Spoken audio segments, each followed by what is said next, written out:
first speaker, which I'm really excited about, is Kilian from RAND, and I've known him for quite a long time, especially during our time at the National Intelligence University, which was an amazing time not too long ago. So we're excited to have him at RAND now, and he's going to be speaking on the agentification of human decisions. And I mean, I often think about this and how I think I would have used this in my life during the morning hours. It might have helped me quite a lot, especially after my dog chewed my glasses, and I wasn't aware of it until I was on the road here today. But finally, I had another pair in my purse, which was good. So please welcome Kilian now to the stand, and he'll be talking about us for Thank you so much. Agentification. Thanks, Kyle. Is this working? Maybe I need a little higher. Well, no, I can be heard. Okay, so today I'll be talking about agentification. I put agentification of human decision, but this, involves many areas of our lives and security implications. I know, like Mark worked with him at NIU, looking at what would a world look like with not just the individual agents that are discussed so much. I mean, a lot of the focus in the AI risk circles and elsewhere focuses on the capability of one individual system.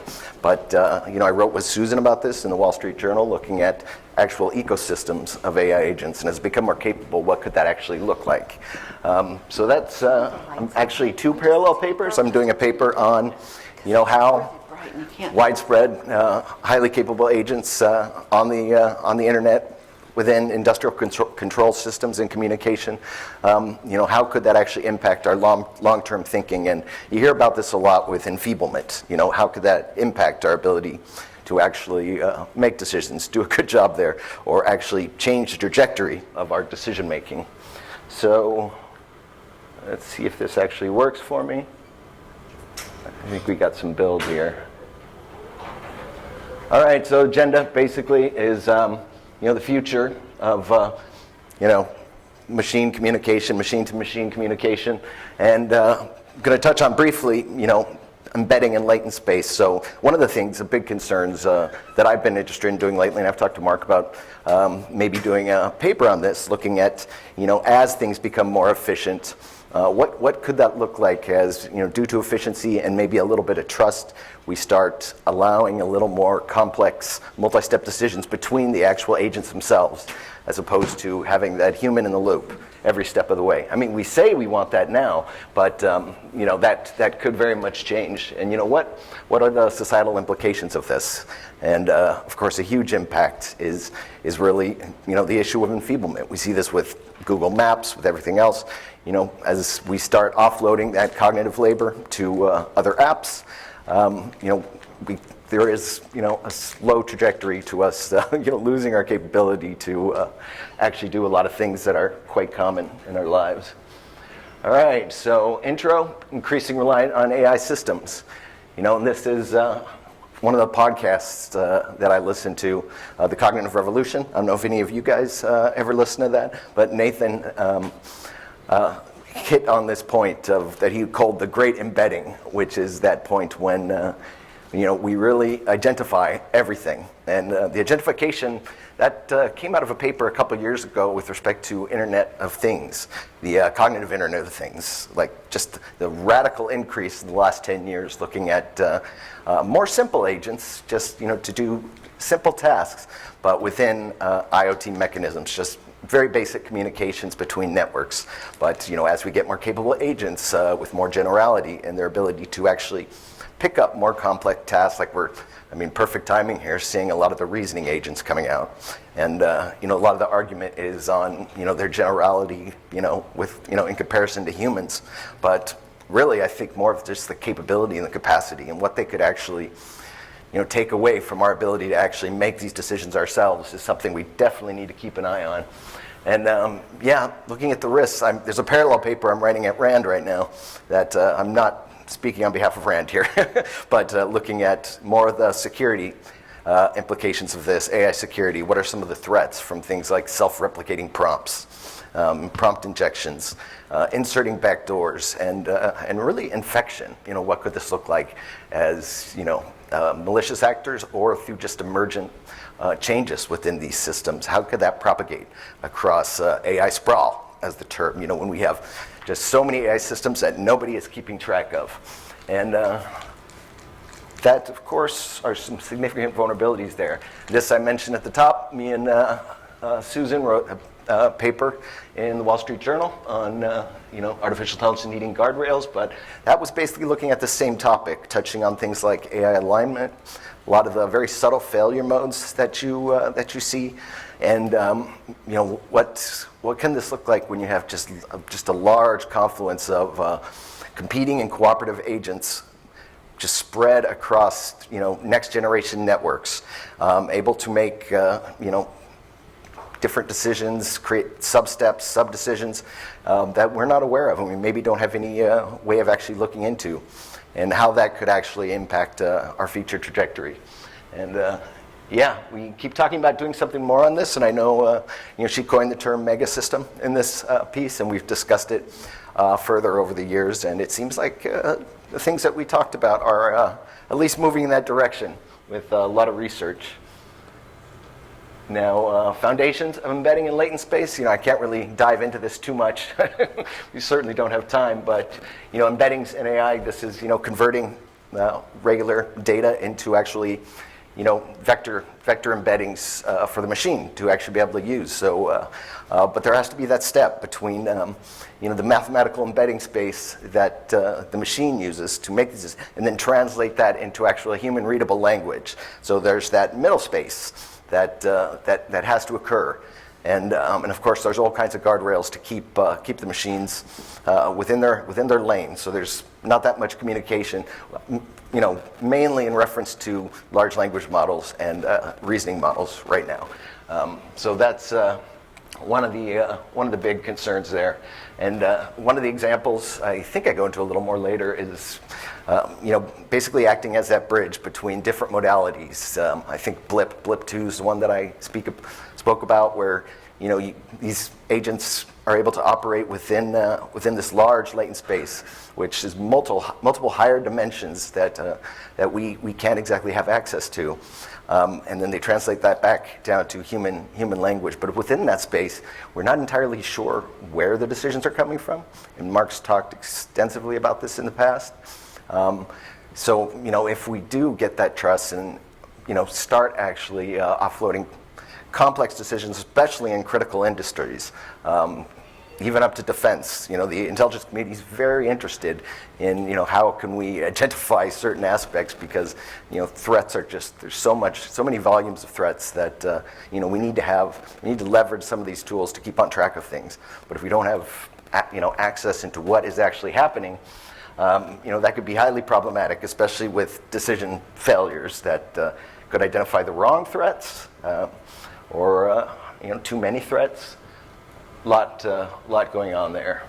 But yeah, here's some of the foundational elements. Of course, the high-dimensional vector space, as I was speaking to, and really, this is how meaning is quantified within these systems, where our questions, our ideas, how we actually frame the world is transferred into the mathematical representation that the agents actually use to make decisions. And we're starting to see this now with I know hot off the news, the DeepSeek, that's the model, where we start seeing some of the complex interactions where we can actually see the reasoning traces, and you see language switching.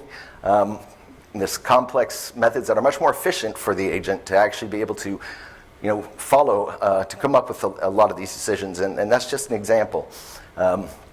But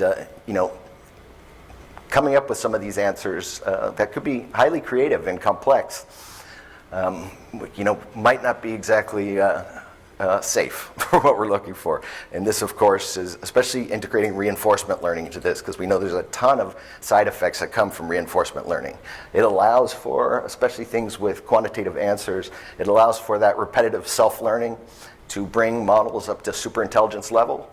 And we know this quite well from previous examples with Go, of course, AlphaGo, and different models.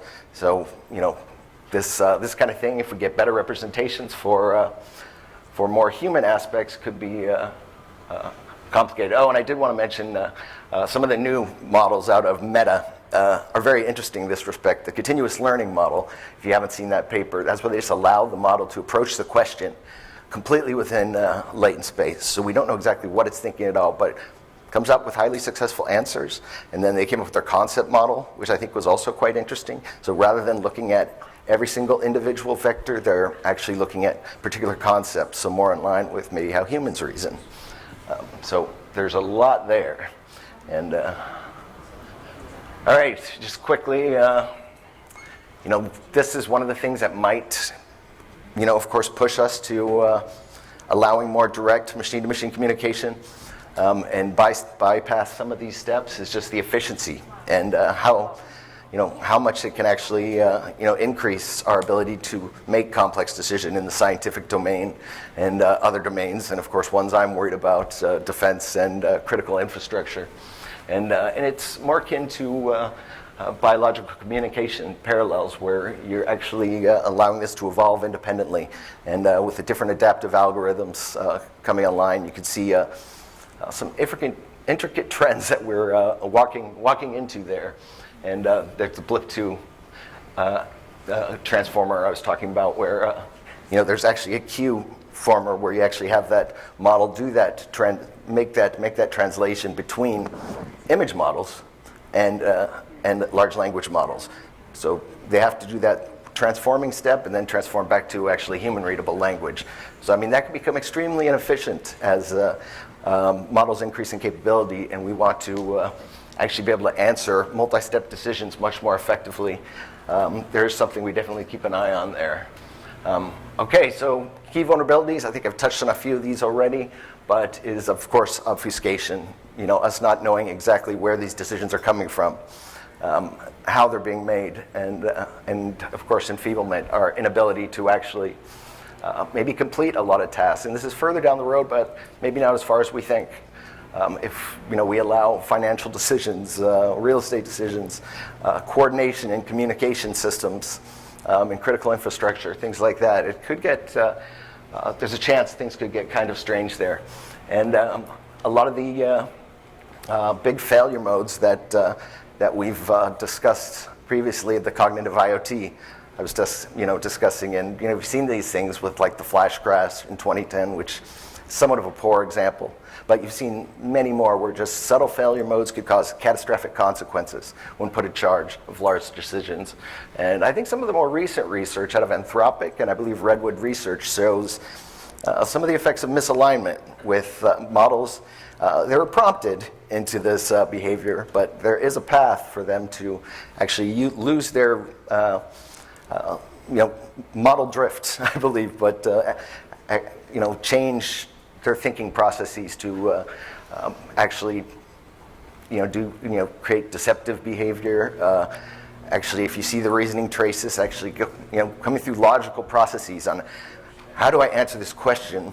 Well, I shouldn't tell the actual developer about this because, I'm trying to do this. So you actually see deception in these models, and it's not how we think of it in human terms. It's the model actually just doing what it thinks best to actually solve the problem.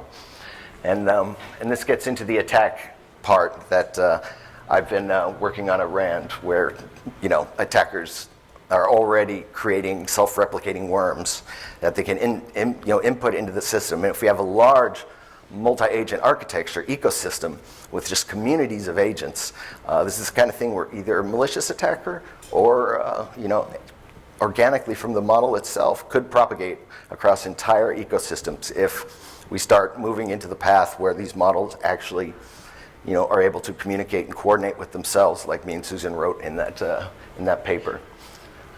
And this is the attack surface. I was just referring to the Morris 2 worm. That's the one the focus of the paper I'm writing on RAND is, how could that be maybe initially weaponized and then just get out of control? Because if you have that model infection, you could get extreme network contagion where all our systems are just basically locked. And the simple prompts right now, can be injected into RAG systems and just cause very, very basic methods of maybe stealing data or leaking malicious information. But once we get closer to that physical surface, from cyber to the physical, this could be extremely damaging, catastrophic even. And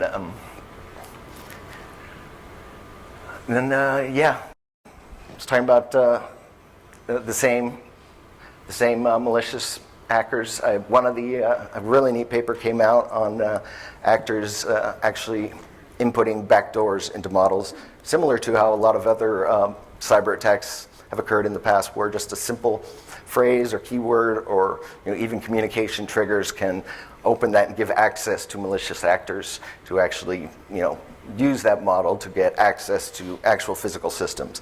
And a lot of interesting research starting to come out. But it is very new. I think the majority of research still focuses on the individual capability itself. The next $20,000, I think, was the number that OpenAI came out with for their next generation models. That's important. I mean, we need to focus on that, because what is the capabilities for a $20,000 model? I think maybe they're overselling, but there could be some capabilities that are much further than our expectations. And it seems all the AI labs seem to be going into the superintelligence realm, discussing it. And though this might not be the superintelligence that we expect from the word AGI that we've talked about for decades, with that degree of capabilities, and then replicating that throughout the entire, through this massive ecosystem, that superintelligence can be scaled thousands, millions of times. And what could that look like? That is an important question, I think, for everybody to really think about. And and here's talking about the enfeeblement again. How will that impact human decisions long term? It could have a significant impact, and I think we all already know this, given the examples with Google Maps, which I always like to go back to, and just our over-reliance. And one that I like to think about is like planning military operations or intelligence. I always come to that. If right now we go through all the intelligence ourselves, make those decisions, if we start offloading most of that, that could have significant consequences. If we automating, how can this group of special operations forces go to this particular target? What kind of problems can occur in that planning cycle, especially if you have these complex multi-agent communications. All right, mitigation strategies. This, we could do a whole separate presentation on this, but technical safeguards are very important, and human-centered design principles, which we're doing in cyber. Safe, secure by design is a huge thing that cybersecurity, CISA in particular, has come up with to make sure these systems can prevent that kind of thing, and that's something I think is really important for us to focus on going forward. Okay, so basically, agentification of decision making. This is really looking at what happens when we go beyond just one system as a individual assistant, as that personal assistant, to multiple assistants. I think the movie Her is the one I touched on in the beginning, where we have Samantha at the end talking about how she's communicating with millions of agents, and they've learned how to actually upgrade themselves and go to the next level. And there's no catastrophic ending in that movie, but I think it's pretty prescient that looking at how this could come about with highly capable superintelligent agents actually communicating directly, next to next, through their own languages that they've adapted and they've learned through reinforcement learning and adaptive algorithms.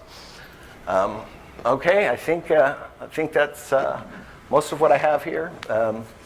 Any questions? We move on. I think I had the 5-minute warning, right? We'll open up for questions. By the way, China's already in beta testing of the next system. Oh God, a new one? Called Manus, yes. It's I did see that. Yeah, DeepSeek. I don't want to use it on my computer. Yes, you, sir. I just wanted to make a brief comment. Sure. I just wanted to make a brief comment. There's a new language. It's called Gibberling. I don't know if you've heard of it. And it is a language where verbal AIs can talk to other verbal AIs. And so if you put two verbal AIs together, more often than not now, they are saying, would you like to go to Gibberly instead of using English or a human language? And it sounds like an acoustic, like back in the old days of modems. So they're talking to each other in this language. Right. The next generation of models is likely to have the AIs create an enhancement on that, because that language was created by 11 labs. The next one will be created by AI themselves, and we won't be able to eavesdrop and understand what's going on. Yeah. Today we can. It's very difficult to understand what's going on between them. But in the next generation, we won't be able to. That's fascinating. Yeah, I have heard about that. I haven't been able to dig into the research yet, but exactly on the point. Okay, next question, please. Here, I got an operational one. Thank you. Who, Dr. Allen? Both of these two, and then we've got over there on two. Yeah, hi. So I'm happy to see you talking and thinking about the big picture issues here. And I'm pretty concerned that we had evolution from Biden and Bletchley 2 years ago to Vance, Trump, and Paris a month ago, basically saying we don't need any AI regulation at all. Yeah. Just full steam ahead. What are your views on the complete lack of guardrails and international, treaty work at this point? Massively problematic. I was really happy to see the UK come up and actually mention self-replication in their document that came out of Bletchley, which I thought was an extremely bold move. The US wouldn't touch it even at the time, but it was certainly on the government's radar. But I mean, a lot of groups are starting to bucket AI safety and AI safety concerns under the AI security blanket, which I think itself is problematic. We need to have a lot of people come out and actually defend that safety is not a dirty word.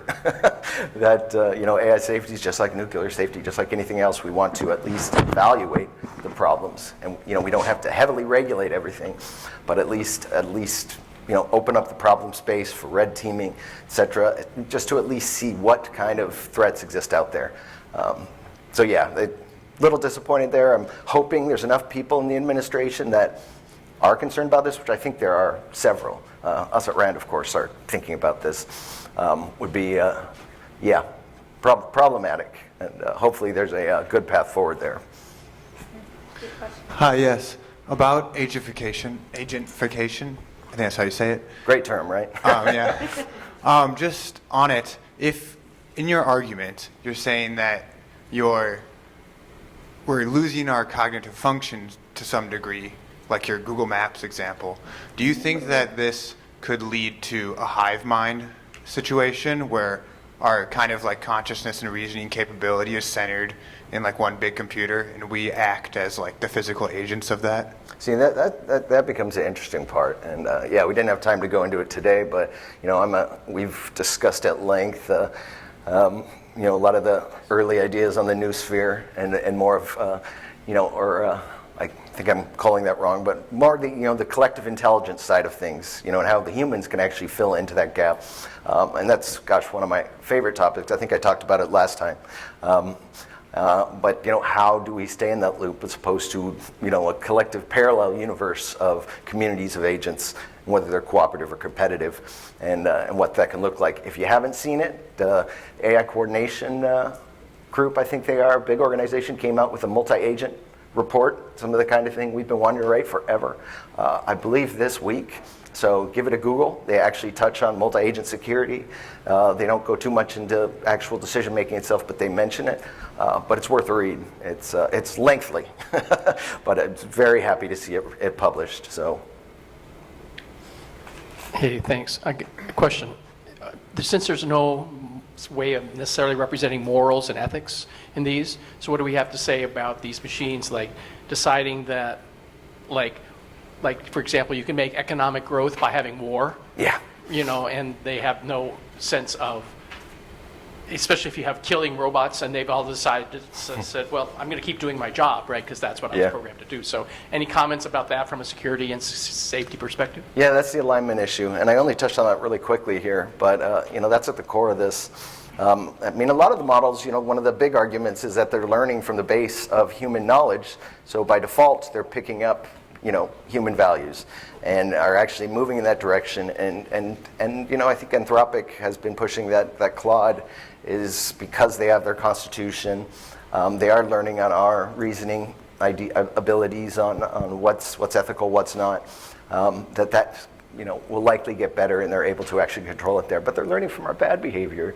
It depends on who you mean we, because there's different we's, right? Yeah. And I mean, what a couple reports already looking at multi-agent communities making policy decisions over nuclear security or whatever has already showed that a lot of these agents actually go to nuclear first strike much faster than any human would in that decision. So the subtleties are kind of missed at this point. That might get better. That would be my biggest concern, is effectively. Yeah. And I mean, that's why alignment is so important. And we need to have people still focusing on AI safety, looking at the technical alignment issues. Aligning to what? That's always the big question.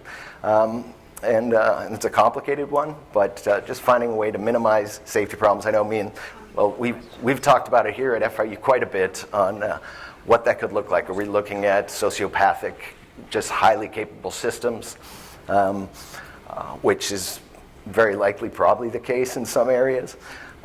But yeah, that's something that thankfully we're getting a lot more research on. Hopefully it doesn't cut off completely, but I know the UK, it's the forefront of all that work at Oxford, Cambridge, etc. Okay, we have time for 1 to 2 more quick questions, please. So the problem with alignment is that we can all agree as a community, as responsible global partners, that we're going to do something. But as we know, there are non-state actors, there are state actors. Yeah. China will not align. DeepSeek is open source. Yeah. Right? That to me was like, oh crap, maybe we could shut down the data centers, nuke the data centers, as some people have said. Right? Yeah. That's not going to help. One, because these models are actually cheap. And so is it time perhaps to be thinking like in the climate space, we've been talking about prevention, and then there are people talking about mitigation, because prevention is not going to work, because people say the train has left the station, we're not going to as a community be able to do it. Is it time to pivot away from alignment, because it's not plausible, in my opinion, that there's going to be a way to prevent, given the if we don't think about rogue AI, we certainly have rogue humans who are going to use AI in this way. So shouldn't we be thinking about sort of the Marvel versions, like we have the super villains, we have to build superheroes that are going to fight the supervillains, rather than thinking that ASI we need the good ASI to fight the bad ASI, rather than thinking, how do we make sure the ASI is good in the first place? And I think that's what people are doing. We certainly are on our side, and a lot of think tanks are, because alignment, that work should still be done, but I've always had a little bit of issue with alignment, because what are we aligning to? And I think a lot of it more is just prevention of side effects, prevention of every possible contingency, governance, things like that. And I know that's a big focus of a lot of our think tanks and government, I presume as well, hopefully, is more mitigation, prevention. What are these security? How can we actually lock up models that might have be shown to be have a huge chance of being able to commit some serious issue. But I think it's important to still have people looking at the alignment issues. But alignment's kind of fallen out of favor from my thinking for a little while now, just for exactly what you've been thinking there. So yeah. Thank you, Kyle. Yes. It's great seeing you, by the way. Thank you. Hello. Hi. So with regards to the issue of alignment and human in the loop, I've been discussing this a lot with some of my colleagues. And one of the things we've been discussing... Could you say your name, please, so that your name, too? Oh, I'm sorry.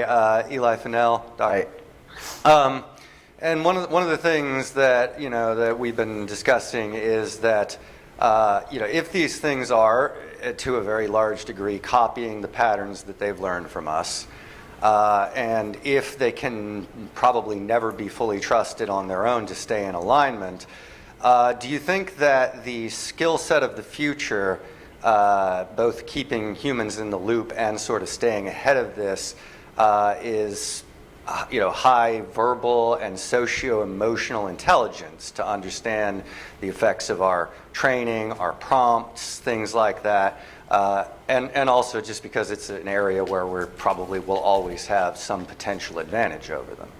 Yeah, I think so. And Like I said, alignment needs some redefinition and or just abandonment in some areas, some ways that we've focused on that in the past. Because as models adapt and evolve and move, we need to have radical changes there. And I think just working on ensuring that systems maintain stability, making sure there's security in place. A whole range of issues needs to be thought through, because I think some of the early tendencies of aligning to values is can be somewhat nonsensical too, to be quite frank, because values is a very amorphous thing, and I think that's just not useful at this time. But being able to actually secure models and the collective intelligence part, I mean, we can talk offline about that. I think we're moving on, right? Well, Kyle, thank you so much for your presentation. Thank you. I really appreciate it. Very happy to be And here.